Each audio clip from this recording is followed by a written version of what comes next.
Okay, so let's talk about why people regret losing you once they lose you. When they were with you, they took you for granted. But as soon as you left, all of a sudden, something inside of them turned on, something inside of them switched, and they realized how valuable you are. Okay. The first thing is time and perspective. Time tends to have a power to immortalize things in our minds, right? Our memories, the longer they are away from the event that happened, the more the more nostalgic they become. They develop a filter that creates nostalgia. Memories, especially of our loved ones, develop a certain quality that creates a reaction in us that makes us long it. For example, when we don't like something, our mind sees it as dark, tiny, and fuzzy and gray. But when there's something that we want to do, our mind encourages us to do it through representing it in our minds as vivid, large, vibrant, bright, right? So anything that's dark, muddy, and far in our minds are things that we don't want to do, and things that we want to do tend to be shiny and strong, and that has a quality that creates a reaction in us, right?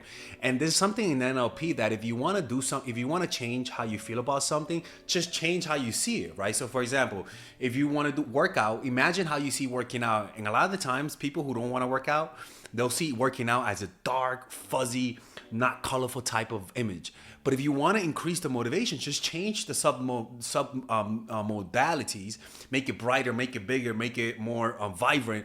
And what people will notice and is that people feel more motivation. But then there's another filter, which is nostalgia. And I don't know the quality of it, but that filter creates longing, right? Dark, fuzzy creates distance. I don't want it. Bright, strong, vibrant creates desire to have it. But this filter is a nostalgia that makes us want to go back to the past. It's a different quality. And that's what happens to your memory when you leave them. All of the memories that they had together gets exaggerated, gets more romantic. In fact, the memories they have of you, if they didn't like you, they'll notice that their memories of you, there's no eye contact. As soon as they regret losing you, their memories of you come with eye contact. All of a sudden, the image of you, which is me right now, and once they start regret losing you, the image goes like this. It starts looking at you, and it releases oxytocin. It creates a desire to connect with this person. And that's what distance does. That's what perspective does. Perspective and distance removes all the negative traits in the face. The further you are from someone, the less wrinkles you'll see, the less flaws you'll see, right? And so that's what tends to happen, is that when you leave, they start to remember you completely different. And what tends to happen is that if you actually go back to them, a lot of the times they think they're expecting something in their minds. And then once they see you in real life, the image they have of you in their minds fades away. And a lot of the times they're left with you and they realize it was all an illusion. That happens a lot. Really sucks. It really sucks for them too, right? Because they thought they were going to react differently. But timer's perspective does that. The second thing is that they sense the hole you left. And this is what tends to happen when our parents die, that we don't realize how much we depended on them. We don't realize how much we depending on them for emotional support, right? So you tend to miss the emotional support, the comfort, the sense of security that your partner provided. You tend to realize how much shared memories you guys had. They regret losing the experience, the shared experiences, memories, and history you built together. And the mind creates an image, a movie, a Netflix series in your mind that keeps replaying because it wants to relive those moments. Sometimes your mind and body does not know, and they're not in connection about how happy you really are. You might not be happy, you might be consciously taking them for granted, but your body is completely comfortable with them. Your body feels comfortable. Your body reacts with relaxation around them. You may not be aware of that because of your dumbass ego, but your body is. And as soon as they leave, your body feels like it's lacking something. Your body feels like it's lacking an essential oxygen, right?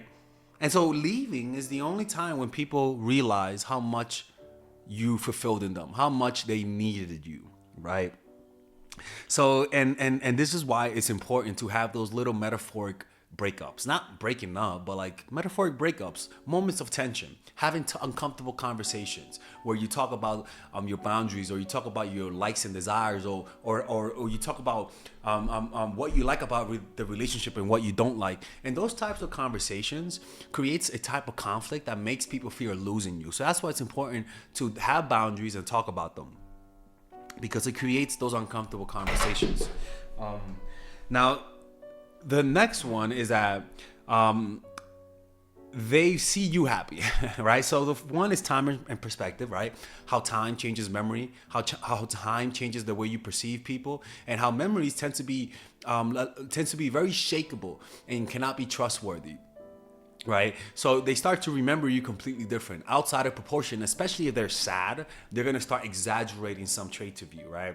And the next thing is that they sense the hole that you left, right? And the next one is that they see you happy. Like when sometimes people don't realize how important you are or how much they like you until they see somebody else appreciate you. Now, if that's the case, you may not want to be with them, but essentially, once they see that other people are happy with you, then they say, okay, if they like them, if they like my ex, then that means my ex is really attractive. That's what people think, right? It's almost like when you think somebody's a loser, and you think they have no friends, and then you look at their profile and they have a lot of friends. A lot of people's report to when they see other people with somebody that they don't like and that they have a lot of friends, a lot of people end up giving them another shot simply because they see that other people approve of them. But also when they see you happy, it hurts their ego. It's like, bitch, why you happy? Why are you so happy? Like, aren't you sad? Didn't we end up not being together? And so the person's ego will then wanna be there because they sense that if you're happy without them, then that means that maybe they weren't that good. Like, exes can sense when you're happy. Sometimes I'm like, I feel like someone's happy. I don't like this, right? Now the next one is that they healed or they haven't healed.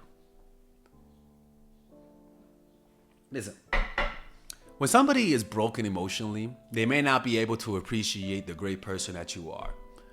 And because of that, they may like chaos. Because of that, they may like someone who's toxic. They may like someone who hurts them. They may like someone who confirms their self-opinion that they're not really worthy of love, that they're not worthy to be admired, they're not worthy to be treated right.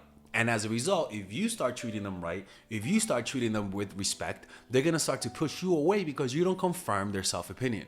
But then once the person starts healing, once the person starts to realize their mistakes, over time they start to rethink about the things that they did in the past.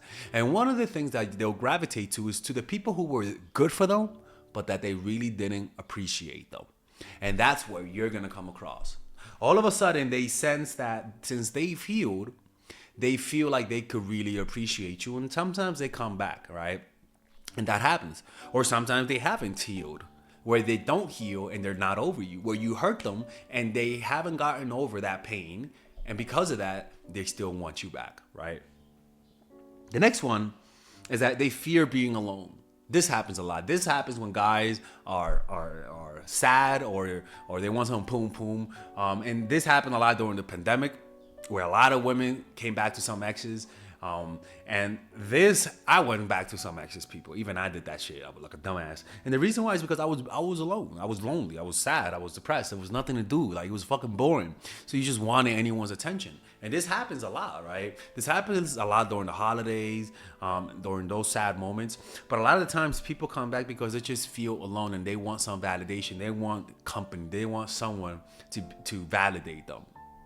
And this is when I had a lot of clients during the pandemic that wanted to go back to their exes, and this is why they just felt lonely.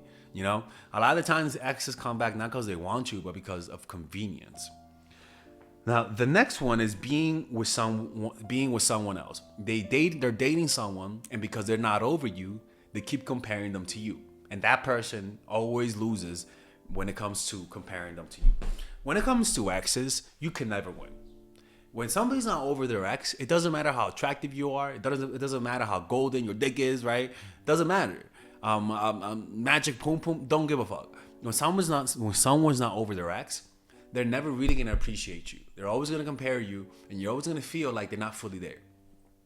So they usually will come back to their exes if they're not over their exes. I mean, it's hard to tell. It's easy to tell though because they're the actions, right? But before you find out, it's hard to tell because most people won't tell you they're not over their ex unless they're honest on a date, right?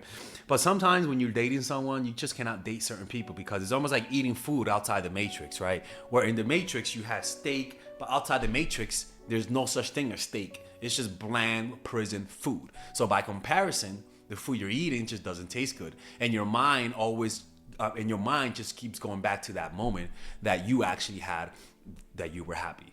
And this happens, and look, I bet you guys have experienced this, man. You guys have experienced this. For me, the reason I go back to exes a lot of the time is usually loneliness and lack of validation. That for me is why I go back, right? But as I've gotten older and I've matured, I tend to see the past, as an artifact, as something not to go back to. Where in the past, I looked at going back in the past as a way to relive those memories, to go back to a happier time. What I notice now, because I am so content with my life right now, at least in the moment, right? I'm so content that I'm happy with where I am. I don't need to go back to the past. And this is why you have to develop a meditation practice. Developing a strong meditation practice will enable you to not go back to the past. And there are 3 ways you can do that. 1, purchase the book, The Power of Now by Eckhart Tolle.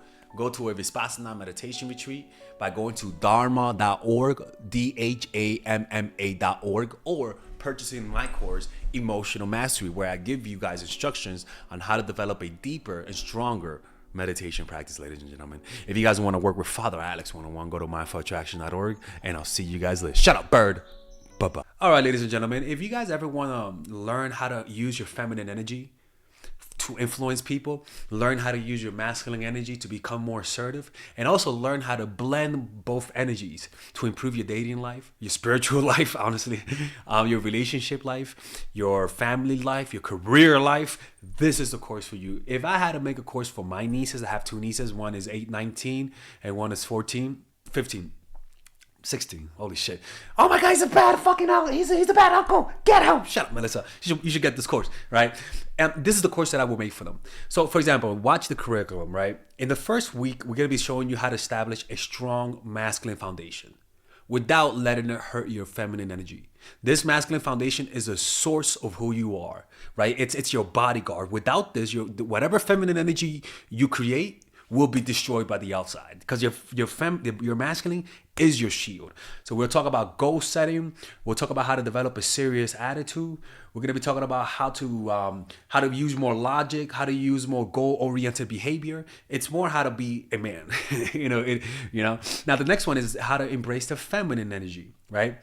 This one would teach you about how to minimize excessive masculine traits, developing self-awareness, healing abundant feminine energy, regulating your emotion, mastering voice qualities and facial expressions, surrendering control, and allowing pain to be felt. This is honestly, this will supercharge, like Kaioken, your masculine energy. After that, we have femininity in the workplace and how to be feminine in the workplace without letting people take advantage of you, and the nuances of how women in power should behave versus women who are subordinates in the workplace, and even the dress code. This is based on psychology, people. It's kind of insane. I'm actually excited about this one. The next week, we talk about navigating the labyrinth of male and female friendship. And this, a lot of women find confusing, so we talk about that. And how to identify envious friends, how to identify the good friends, how to keep male friends, and how to keep female friends. Week 5, we talk about how to release the burden of the past and stop and destroy mental projections. This is actually really powerful. And then week 6, we talk about how to increase your observational power so that you can read people better.